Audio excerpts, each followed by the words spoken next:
was about then that people began to look really worried.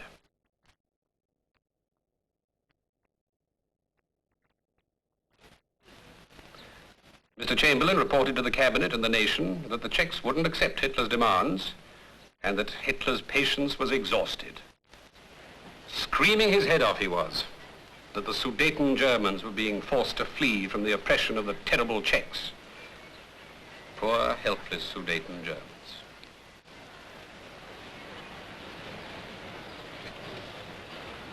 As for the Czechs, well, they were standing firm, not to be intimidated.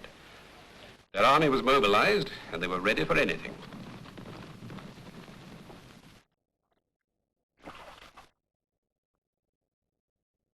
The Sudetenland, or else. Parliament meets, and everyone is there to watch, wonder, and look worried.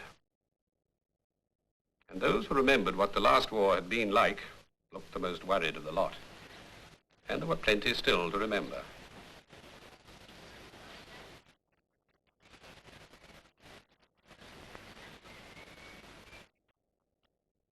Some, however, tried to put a good face on it.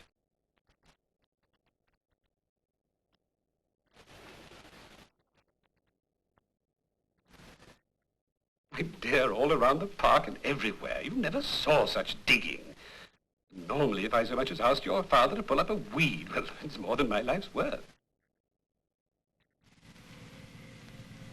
That fat sausage thing going up on the recreation ground, Dad, is that the one they mean when they say the balloon's going up? Is it, Dad? Is it? Shut up.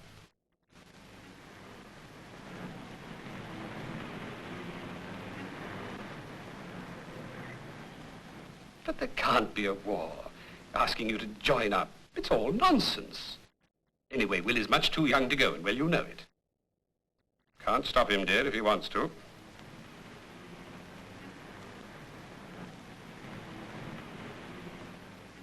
Must he really wear it, Dad? Makes him sick, he says. Must be the nasty rubbery smell. Oh, well, if you insist. But it's also, well, silly. The Sudetenland or else. Stand up to him, that's what we say. Show him that our patience is exhausted too. It's all bluff, so let's call it now. Not when it's too late. But meanwhile, German troops marched towards the frontiers that edged little Czechoslovakia on three sides. Yet the Czechs remained calm, manning the historic bastions of Bohemia, testing their efficient defense system, and tuning up their air force.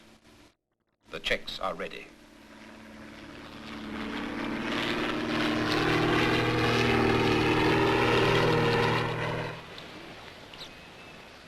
In France, the reservists are called up, for France has conscription. Tearful farewells at the railway stations. And then the British Navy mobilizes. In the past, such a move has always shaken them. But this is the present, and we're up against Adolf Hitler. Talk of Roosevelt intervening. He certainly tried his best. But in the end, you knew it was up to nobody else but you. It was to be you against Adolf Hitler.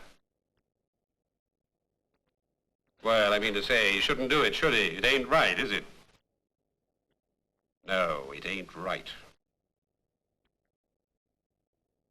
Then, just as you'd made up your mind to war, then came the news, the great news that you scrambled to read in the newspapers, to hear over the radio, or to see on the newsreel screen.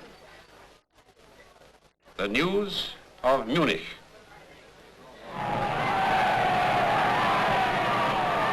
From the north, the south, and the west, 4 strong men converge on the German town of Munich to make it for one proud day the new center of the world.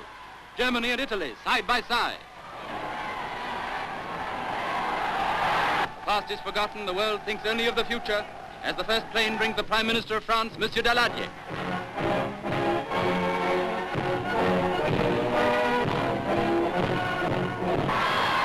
With him is German Foreign Minister Herr von Ribbentrop.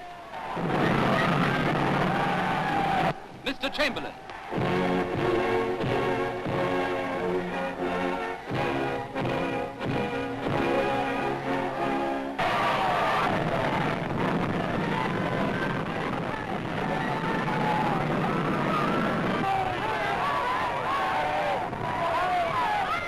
the bright, straight road towards a new understanding in Europe. And so, at Hitler's Munich headquarters, the agreement that has made the biggest headlines since the armistice.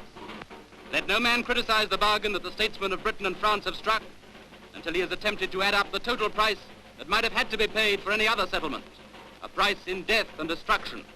That price will not be paid. There will be peace. So they signed what came to be called the Munich Agreement.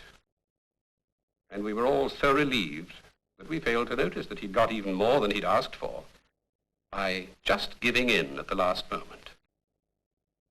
Because he had known that once he took the screws off, we would all be so relieved.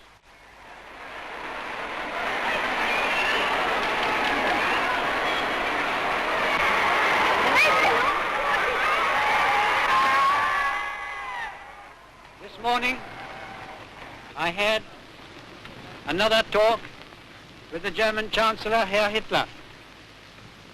And here is the paper which bears his name upon it as well as mine.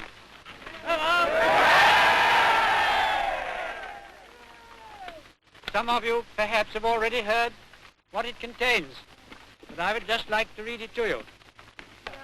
We regard the agreement signed last night and the Anglo-German naval agreement as symbolic of the desire of our two peoples never to go to war with one another again.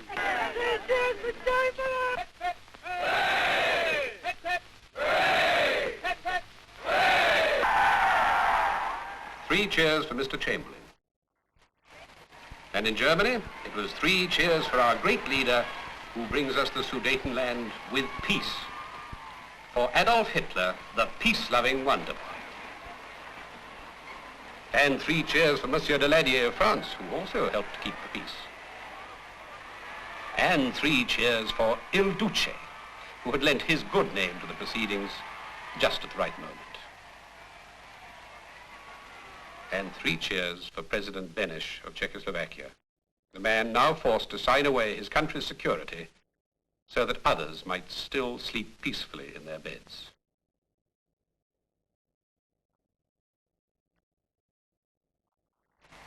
And that was it, the end of Wind-Up Week. And as Mr. Chamberlain came out on the balcony of Buckingham Palace with the King and Queen, everyone cheered because they thought it was peace in our time. Or because they wanted to think it was peace in our time. Well, your guess is as good as mine. No, not you, Harry. This round's on me. I say, have you heard the one about the air raid warden's daughter?